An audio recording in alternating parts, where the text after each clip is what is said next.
reflete também o que nós passamos e também, se você ainda não passou, futuramente você vai passar.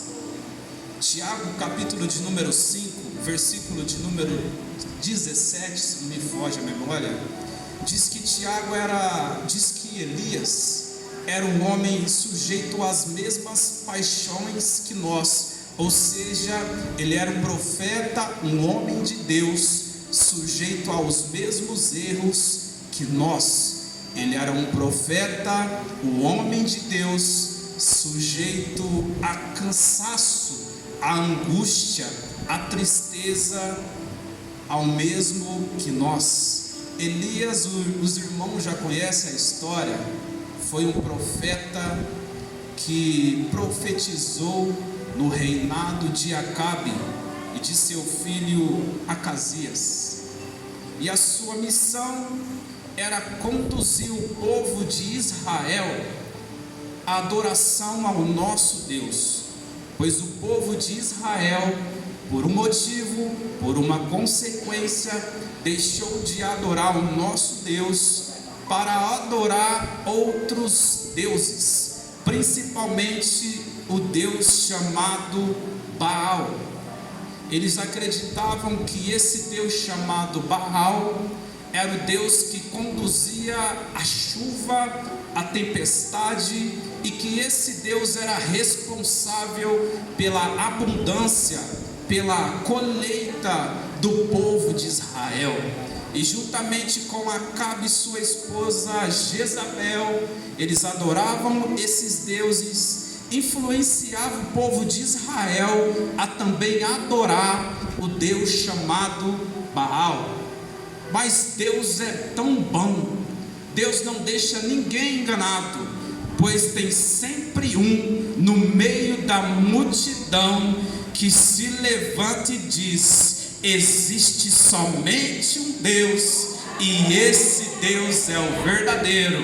O profeta Elias profetizou a milhares de pessoas que adoravam a outro Deus. Isso é muito lindo de observar, pois nós estamos diante de pessoas que adoram o dinheiro, adoram a prosperidade, adoram os bens materiais, mas sempre tem aquele que diz: se Deus fizer, Ele é Deus, e se Deus não fizer, Ele continua sendo Deus. É Deus que me abençoa, é Deus que me protege, é Deus que me dá, é Deus que tira, é Deus que sustenta, é Deus que é responsável pela chuva, pelo vento, pela tempestade. Deus, Ele é Deus Todo-Poderoso, e não existe outro Deus além do nosso Deus. E Elias era o único profeta que sobrou naquele tempo, pois Jezabel, a mulher de Acabe, uma mulher sagaz, uma mulher perigosa, uma mulher estrategista, que quando ele via alguma pessoa que acreditava no nosso Deus, ela ia e matava a espada. Adorou ao Deus, estava pronto para morrer. Profetizou no nosso Deus, estava pronto para morrer. Adorou ao Deus em meio a tantos que não adora, estava pronto para morrer. E quem de nós, sendo ousado e corajoso, teria a coragem, como o profeta Elias, em meio a milhares de pessoas, profetizar que o Senhor é o meu Deus? Significado do nome Elias é: o Senhor é o meu Deus. Não existe outro Deus além do meu Deus. Não existe outra alternativa além do nosso Deus.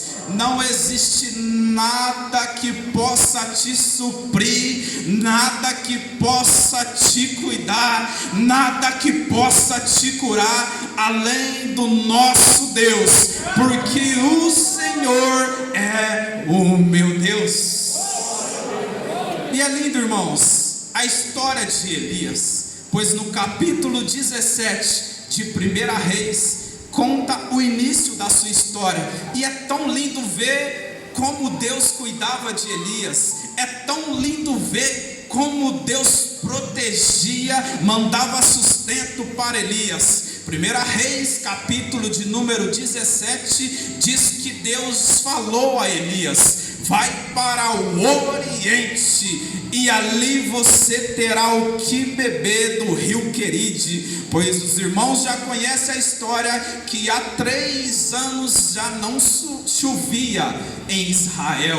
E o responsável era quem? Elias, que profetizou: não vai chover, porque quem controla o tempo não é o Deus Baal. Não vai chover, porque quem controla o vento, a tempestade, não é o Deus Baal. Não vai chover, porque quem controla é o meu Deus. E para provar que Deus é que manda em tudo, durante 3 anos não vai chover. E se não tem chuva, não tem alimento. E se não tem chuva, não tem mantimento. Pois é da chuva que vem a colheita, é da água que a gente faz comida, que a gente faz tudo para se manter. E se não tem chuva, não tem como sobreviver. Mas Deus era com Elias: não vai chover, mas eu vou te sustentar. Não vai chover, mas você não vai faltar o que comer. Não vai ter emprego, mesmo que as portas se fecham, mesmo que o mundo caia contra você, você será cuidado por mim. Se não tiver o que comer, eu dou ordem aos corvos para que traga pão, para que traga comida, porque eu sou o seu Deus. 1 Reis, capítulo de número 17, diz que Deus deu ordem aos corvos, mandava comida a Elias. Elias comia e vinha o corvo de novo, mandava alimento para Elias, porque o Senhor cuida de nós em tempos de crises.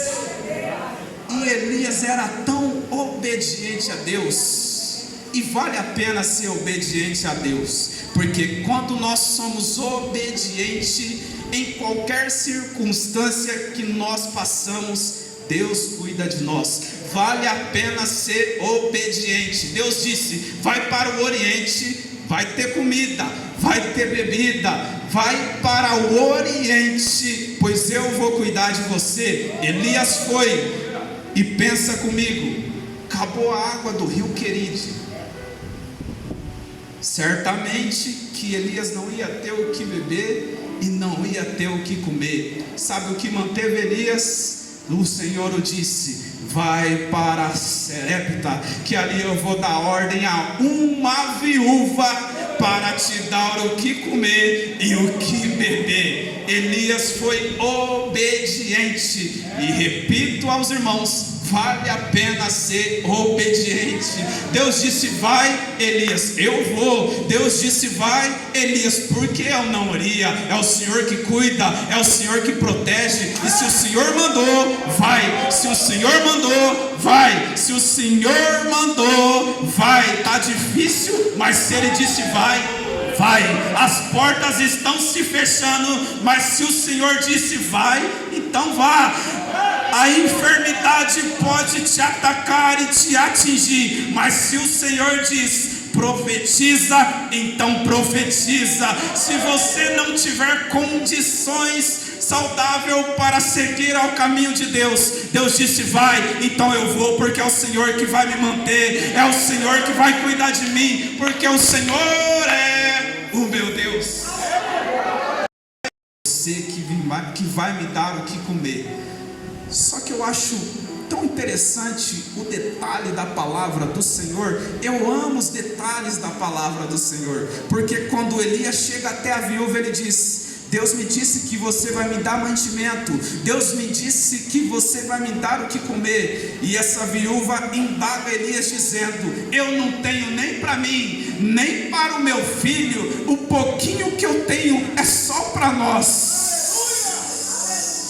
Oh, aleluia. O pouquinho que eu tenho é só para mim e para o meu filho. Mas eu acho lindo que se fosse eu na pele de Elias, eu ia dizer: que Deus mentiroso é esse? Deus falou que ia me manter, Deus falou que a viúva ia me proteger, Deus falou que a viúva ia dar o que comer, e eu chego na frente dessa viúva e ela diz: eu não tenho nem para mim, eu vou ter para você. Eu já iria virar minhas costas e abandonar esse Deus. Por Deus, eu não sou hipócrita em dizer que nós não somos assim. Quantos aqui não se angustiou com Deus? Quantos aqui não indagou o nosso Deus, dizendo: o Senhor disse que ia fazer, o Senhor disse que ia acontecer, mas já se passou um ano, já se passou 2 anos, já se passou 20 anos, a minha cura não veio, o meu emprego não veio, a minha saúde está muito ruim, já se passaram anos, já estou chegando na minha idade mais velha e nada aconteceu. Mas eu te digo uma coisa: se Deus te falou, vai acontecer.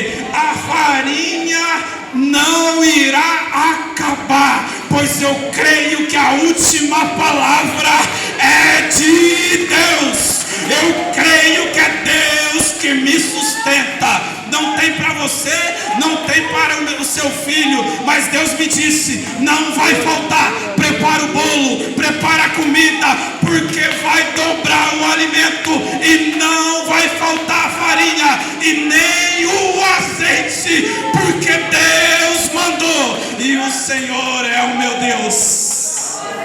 Preparou a comida, Elias se alimentou. Meu Deus, Deus era com Elias, irmãos. Capítulo 17. Não vai faltar água, não faltou.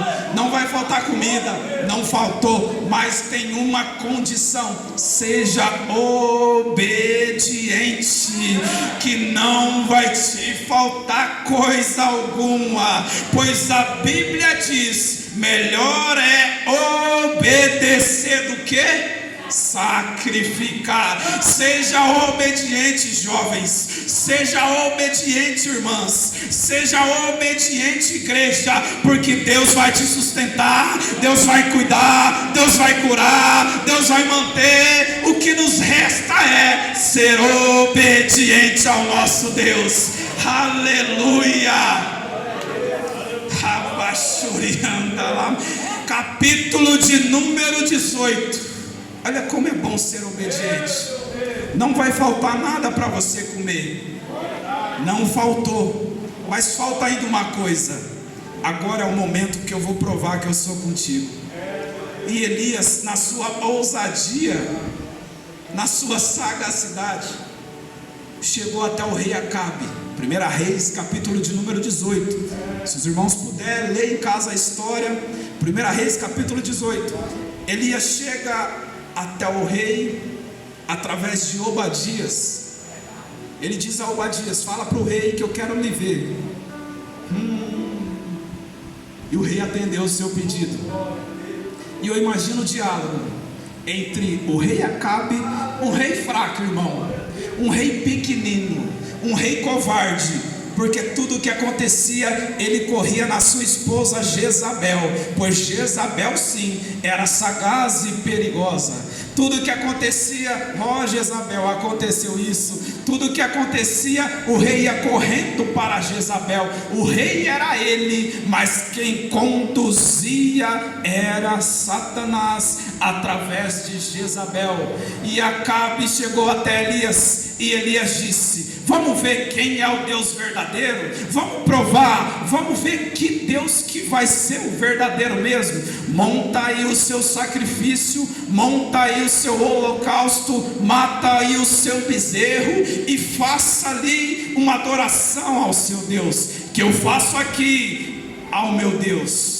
Imagina comigo, 450 pessoas formando ali o sacrifício e adorando ao Deus Baal. 450 pessoas adorando, clamando, chamando ao Deus Baal. E o que lhe restava era o silêncio. E Elias era tão ousado que Elias sozinho, pois Jezabel, perigosa, matou todos os profetas que tinha. Elias estava Só ele e Deus. Ele e Deus montou ali o seu holocausto e ainda zombou do povo de Israel. Vocês estão aí adorando, vocês estão aí quebrando, vocês estão aí clamando, mas cadê a resposta?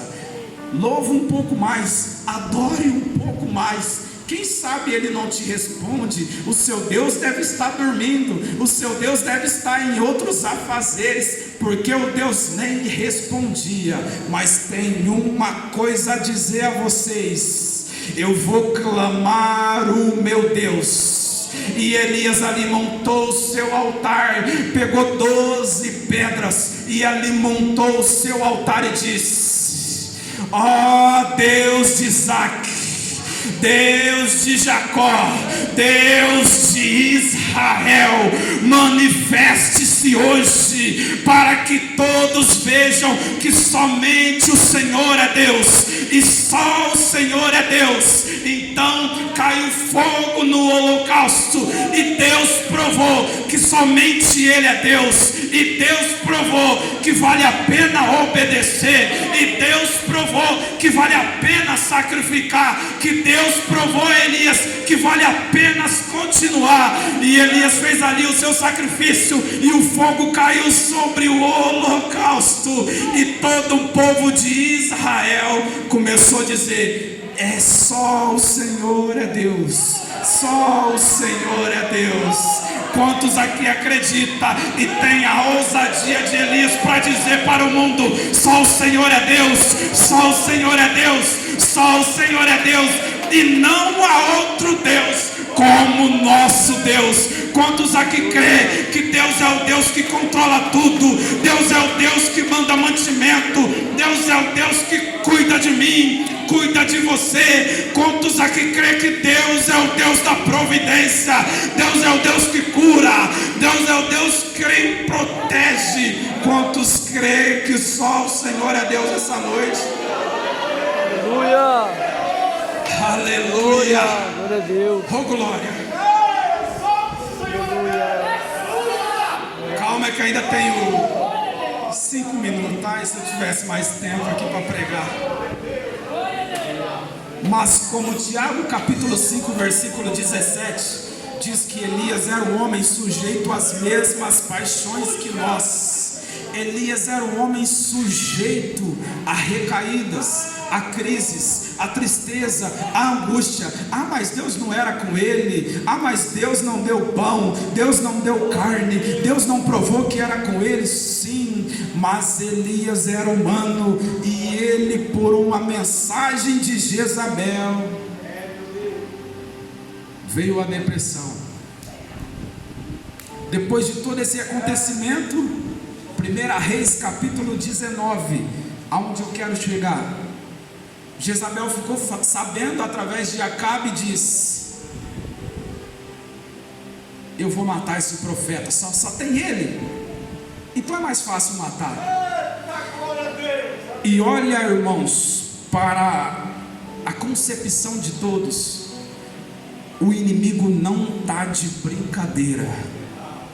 O seu objetivo é matar, roubar e destruir. Destruir quem? Eu. Destruir você. O inimigo, ele é estrategista. Elias estava na mesma cidade de Jezabel, uma cidade chamada Jezreel. Era tão fácil para Jezabel pegar os seus soldados e ir até Elias e matá-lo à espada. Mas Jezabel, o nosso inimigo, ele é estrategista. Sabe o que ele fez? Ele não foi atrás com os soldados, ela não foi atrás com a espada, ela não foi atrás com seus guerreiros. Ela mandou um mensageiro a Elias e disse: se até amanhã você não morrer,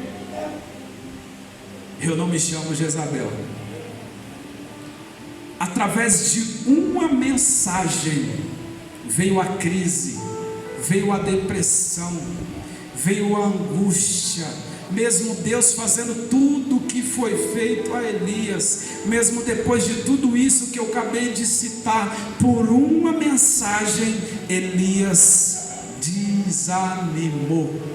O que eu quero dizer com isso, irmãos? Que talvez você adentrou aqui e por uma mensagem que foi dita na sua casa, você pensou em parar.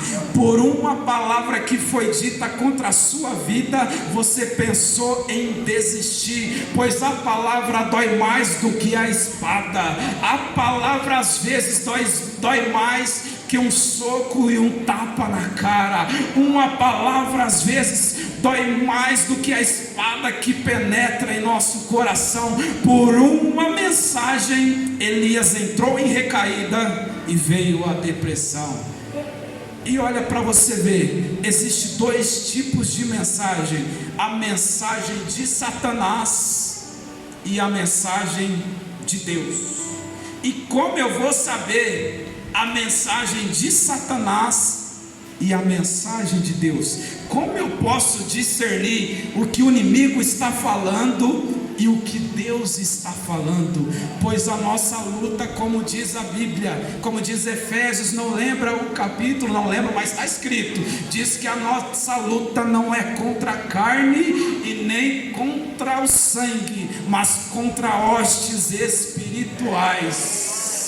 E por uma mensagem ela te quebra, por uma mensagem ela te faz desistir. O mensageiro foi, e sabe qual foi a mensagem do inimigo? Se até amanhã eu não acabar com a sua vida, eu não me chamo Jezabel. Segundo aos Coríntios, capítulo de número 12, se não me foge a memória, conta a história de Paulo, quando Paulo vai ao terceiro céu, e ali ele vê coisas inefáveis, que não é lícita ao homem ouvir, e ele viu todas aquelas maravilhas que estavam no céu. Por que não dizer, ele estava diante do nosso próprio Deus, ele estava diante, face a face com o nosso Deus, e ele viu coisas que não era lícito ao homem ouvir. Então Deus coloca um espinho na carne de Paulo, para que ele não se exaltasse, pois às vezes Deus permite a dor, Deus permite a angústia, para que o seu nariz não fique tão em pé. Ah, você prega bem, ah, você louva bem. Cuidado com os elogios, cuidado com os elogios. Eu prefiro a crítica do que os elogios, pois a crítica te faz crescer, mas o elogio excessivo, ele te derruba. E Deus coloca um espinho na carne de Paulo, mas a Bíblia diz, a saber, um mensageiro de Satanás, para me esbofetear, me disse que eu não vou vencer. Qual é a função do mensageiro de Satanás? Te esbofetear, te socar, te fazer desistir. Mas Paulo, ele creu no nosso Deus, e por 3 vezes ele orou, e Deus disse: a minha graça te basta, Paulo, porque o meu poder se aperfeiçoa na sua fraqueza. A mensagem de Satanás para a sua vida é: você não vai conseguir. A mensagem de Satanás para a sua vida é: para com isso, a sua voz é feia, para com isso, você está tão desafinado. A voz de Satanás para a sua vida é: larga do seu marido, larga da sua esposa.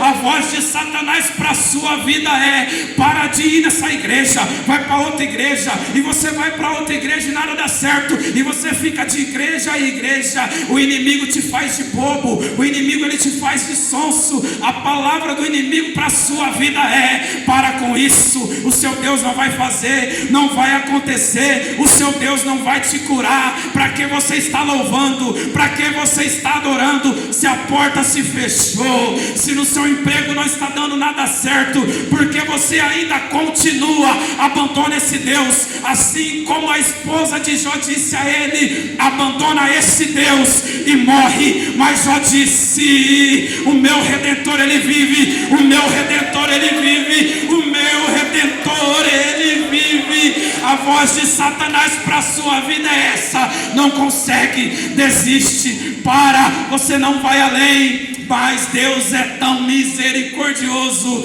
Deus é tão poderoso, Nicolas, que Deus entra na cena. Deus até permite que Satanás possa te fazer desistir, possa te fazer cair em depressão, mas uma hora ele vem com todo o seu poder e diz: levanta, Elias, e come, e com a força dessa comida você vai caminhar, porque muito comprido e muito longo é o seu caminho, o seu caminho.